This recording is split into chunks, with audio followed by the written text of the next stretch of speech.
Alright, in this video we're going to take a look at a very interesting surplus rifle. It started off as a German Mauser 1871. Its designation is the Uruguayan model 1871 it's either 92 or 94, designating the year it was converted. I'm going to try to pronounce these names, so don't give me a hard time. They're French and Greek. 1871-94 Mauser, Daudeteau, Dovitis in 6.5. It's a 6.5 by 53.5 semi-rim Daudeteau, okay, caliber. That's the caliber. These are kind of an interesting gun. There's not a lot of information on there. Basically what you'll find is somebody wrote an article and it's repeated. The gun started off as an 1871 Mauser single shot bolt action rifle. Also in this video, later in this video after I do the history, I have an 1871 Mauser. We're going to do a side-by-side comparison to see how the conversion was done. Okay, I'm going to set this aside here for now. I have a bunch of notes and that, and like I said, the information on this is sparse and questionable. I tried to do as much research as I could, and let's kind of zoom in on it. So we'll start with the story, who this Daudeteau was. He was a French officer, and during the arms race of the 1880s, 1890s, when smokeless powder came in, he decided to start designing rifles and ammunition. I believe it says he designed 14 different cartridges, and he numbered them 1 through 14, and they were of varying calibers, lengths, and ballistics. And he designed some rifles. Now the French government adopted the label, but they kind of weren't happy with it because it was, expensive, difficult to manufacture. So this French officer started designing his own weapons, and he did come up with a rifle. He called it the rifle model B, and the French government, and it was in that 6.5 by 53.5 semi-rim cartridge. And he developed this gun, and they ordered like a few thousand or so, or 5,000 to test. They were testing guns. A lot of places were testing them. And it was in that 6.5 caliber. So they expressed an interest in it, and he made a small lot of these experimental guns for testing, for these new weapons. And what happened is when the French government kind of said they were interested in it, he didn't have the financial backing or the resources to go into full production. So what he did, I have to check my cheat sheets here, is he sold the manufacturing rights and the patents and everything to one of the French arsenals, or to the French government. That's fine. And then St. Denis, okay, give me a minute. Okay, so in 1895, he sold the manufacturing rights to, and it's, I guess, I'm not good at French, Company of Forge and Armory, Saint Chamad, okay, who in turn turned the project over to the Society of French St. Denis. Okay, so he sold it to one manufacturing company who gave this to like a subsidiary, which ended up with the rights to manufacture the ammunition and the rifles. So that kind of took Daudeteau out of the picture. And so now a French company has the rights to manufacture the ammunition, calibers, and all that, and rifles. Well, the Model B was used in limited quantities. They sent the rifles, I guess, to, it was French Indochina, where it was used in some sort of conflict or something in the colonies. And basically the guns and ammunition were left in the colonies for the colonial forces to use. And the French government went with a different rifle. So that kind of took that gun and caliber and that out of the picture. The company that had the rights to manufacture did manufacture his guns for the civilian market and manufactured the ammunition in the different calibers, which were sold for a period of time on the civilian market, but there were no military contracts. So Uruguay, in the middle of all this, was a little kind of impoverished South American country, and this is where the Dovitis guy shows up. What he was a dealer in uniforms, accessories, and equipment, and he was supplying this to different South American countries.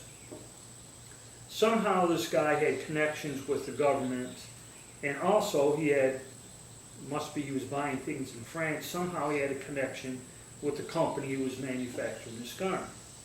And what Uruguay had at the time in its inventory were Mauser 71 bolt-action single-shot rifles and Remington rolling blocks. So figuring they didn't want to be caught up with the countries around them being superiorly armed. They wanted a new, more modern rifle for their military, but they didn't have a lot of money. They weren't a wealthy nation. So this is where this Dovitis guy shows up and says, hey, I can make you a deal. What we'll do is take a bunch of your 71 Mausers, I'll take them over to France, and I'll have them converted to this modern 6.5 caliber smokeless powder gun. And that'll upgrade your military. So they sent about 10,000 of these German rifles over to France, and they went to that St. Denis company, and what they did is they modified the 71 Mausers, and what they did, they kept the receiver, the bolt, the trigger guard, and the butt plate off the 71, and they put a new barrel, new stock, new cleaning rod setup, and modified the bolt to handle this 6.5 cartridge. Now, the reason they did that is because this company had the tooling and the equipment to make the barrels and that, and they had ammunition produced, but they weren't going to get that government contract, so now they're left holding the bag. And this guy kind of pulled a deal where he just went, and they say, like I said, all this information comes from write-ups. I found one French written paper or document online. It was converted, translated, because the weird way it was written, somebody just went and translated it on a computer. So you had this French company that bought all the rights and that to manufacture this gun. They thought they were going to sell this rifle, but now the French government isn't buying this design or this ammunition, and they had it produced because they did send out a trial rifle which was used by the French government. So somehow this Greek guy kind of got it set up where they put these barrels in this caliber on these guns, and they had ammunition available, and plus it wasn't selling, so he made some kind of cut rate deal where he got this done. And the way the story goes, which is kind of unusual, is he had this modification gun, he had the ammunition. Now there's a key thing about the ammunition. If you go to Buffalo Arms and check the cases on this, I have found, we'll zoom in on it, I have found, damn hand, I've got specifications for this cartridge. I don't know if you can see that or not. but this is from somewhere in Europe, and they give the specifications for this cartridge. But I think there was a problem, because if you go to Buffalo Arms, they offer two different cases in this caliber. One is for either civilian French guns or the French rifle model B, and one is for this conversion. Because they changed the extractor, but I don't think they modified the bolt head. So the problem line, when these guns arrived, they said it was defective ammo, and the French article said that he believes the problem was that the ammunition would split, or there was some sort of problem, and it's not clear. The guns were unsatisfactory, and they blame it on the ammunition. Some say it's because it was all new stuff and bad manufacturing techniques. But like I said, there's two different type of cases. There's a case that works with this, which has a larger rim diameter, and there is a case that works in the other French guns that were in this caliber. So it must be that they didn't modify the bolt to where the rim has to be a larger diameter, or the gun doesn't work well. People have taken 7.62 by 54 Russian and made this case, but the rim, when you fire it, you got to use a cleaning rod or something to knock the brass out. But we're getting more into that when we start making ammunition for this firearm. So supposedly these guns came back, and the government of Uruguay was pissed off, hated them. And as the story goes, again, it's this story, they supposedly took the guns and the ammunition and threw them into a river to destroy them so they wouldn't fall into enemy hands. And that was what the general story goes. But later on, in the 50s and 60s, when the heydays of surplus military guns in the U.S., these rifles appeared on the U.S. market. Some of them are in mint condition. This one's a little beat up. And they used to sell these guns like as wall decorations. I've heard they even made lamps and stuff out of them. They were sold pretty reasonable, and they ended up showing up on the market in the 50s and 60s for a while. And they were sold as a curiosity. So I guess they weren't thrown in the river, or there was a rumor or whatever. So it's kind of an interesting, weird story about these guns. And this one here, take a look at it. I got it on an online auction. Now I don't know much about these. I know about this conversion. And like I said, the gun has been around. It's got some dings in the stock and that. I got it at a reasonable price because, I guess the bayonet for this is rare. And I've heard that a mint condition rifle and a bayonet has sold for over $1,000. I guess the bayonets are worth like twice as much as the guns. But I got this fairly reasonable. And it's one of them deals where opportunity knocks, you get a line on it, and it's not in bad shape. It's not in super mint condition. I've seen a couple other available that are like in pristine mint condition. This one's been tossed around a little. It's got some things in the stock and that, but it's in excellent plus condition, and I think it has a mint bore. When I cleaned it out, I think there was cosmoline in it, so I don't think it's ever really been fired. So again, interesting, strange story behind it. It's kind of an unusual, unique piece, and we'll take a closer look at it, and we'll look at 71 Mauser and show you how the conversion was done. Okay, here we have our two rifles side by side. First we'll take a look at the 71 Mauser, what they started off with. There's the butt plate. Okay. Brass trigger guard. And here's your bolt system receiver. And your barrel, your rear sight for the 71 Mauser. You have 3 barrel bands. okay, and a bayonet lug and that cleaning rod underneath. And we look in the bore, nice big caliber. Now they took the gun, and the only thing that they retained is the receiver, which if you look there's a date on there. Still has the German proof marks. The bolt, which has been modified, and still has Mauser 71 on the receiver. They took the sling swivel off the trigger guard, but kept the 81 trigger guard, and they kept the butt plate. Now they made a new stock, so the stock is new and made for this gun. And up here on the barrel, well, if you look, there's the manufacturer's name on the receiver. They put a rear sight which is similar to that of the Lebel sight. They reduced it to 2 barrel bands,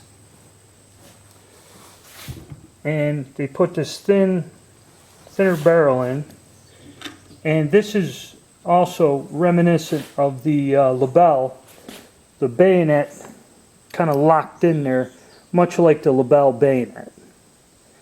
And of course we have a much smaller caliber. And the cleaning rod has also been changed. It was one of them side mounted jobs, kind of like on the Kropatschek or Kropatschek rifles. So that's your outward modification. Now I'll go and I'll get these bolts out. Really, let me turn this around. We'll take a better look from another side. Okay, we're going to take a look here at the receiver. Like I said, you got the model 71 is still there, the serial number is still there, and then we have the French markings on the barrel showing the company that did this conversion, their barrel changeover. Now the bolt stayed the same. It even still has the some of the German markings on it. Single shot rifle, and just like the 71 has the safety, and that the bolt's almost identical. I'll pull the bolts out and look at what was modified on the bolt. But yeah, it locks it. Basically, the gun's pretty clean and in good shape. And that's about the modification. We'll take a look at the bolts and see how they modified the bolt head. Alright, I have the 2 bolts out. This is the unmodified 71 Mauser, and this is the modified bolt here. Now when you put them close together, outwardly it looks like they may have faced this bolt off, made it thinner. I didn't measure it, and somehow the extractor, if you look down on the original gun, sits a little farther out, or somehow this one's closer, whether they ground into it. Yeah, it looks like they may have modified this to close down on a smaller bolt head. So they made a very basic modification. Yes, and if you look down, it appears that the extractor is thicker on this side than this one. So there's been some modification, slight, if ever, to the bolt head. But the bolts, if you look side by side, basically have retained everything. It looks like some machining marks there. They're the same bolt. The cocking piece, safety, all that it hasn't been changed. I don't know about the firing pin in that, but modification, if any, take another, was slight. Maybe some turning on this and modifying the extractor. but it still looks like it has the Imperial proof marks on it. There's dried cosmoline. So the modification was basically changing the barrel, modifying the bolt head and the extractor a tad, which, like I said, even though they did it, I don't believe it worked reliably with the one type of ammunition that they gave them with the rifles, and which is what created the problem with this gun. Alright, we'll take another overview of it once more, get another look at it. Yeah, we'll do our final look of the rifle. There was, I believe down here, some added markings that are from the company.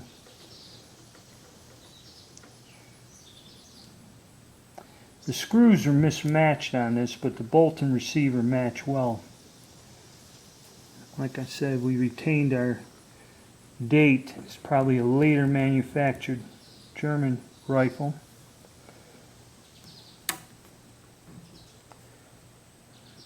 Still retained our markings, serial number, and model 71. And with the new French logo, our rear sight. The gun it handles better than a 71. It's a little lighter, thinner, kind of balances pretty nice. It's a neat little gun. And they did change the barrel bands, are all new, along with the stock. Got a nice blued finish. When we go up there, somebody got a little animal with it. And very similar barrel and bayonet arrangement, I'm sorry. I'll turn it this way to you. Like the label. Try to get this to focus on that. And actually it used, they say the bayonet was similar to the label bayonet. Because it has that little round socket down in there where that handle of the bayonet locks in, then attaches to the little stud there. And like I said, it has that different style cleaning rod like on the Kropacek rifles off to the side, the little brass tip. So all in all, very interesting little gun. Pretty weird history behind it. And like I said, I will get into making ammunition for it. 50 pieces of brass from Buffalo Arms, and the dies cost almost as much as what I paid for the rifle. So again, it's another one of them deals. But this might be fun to shoot. I have to slug the bore, and I'll get into that more with the video I'm making the ammo. But I believe this has a groove diameter similar to the Carcano.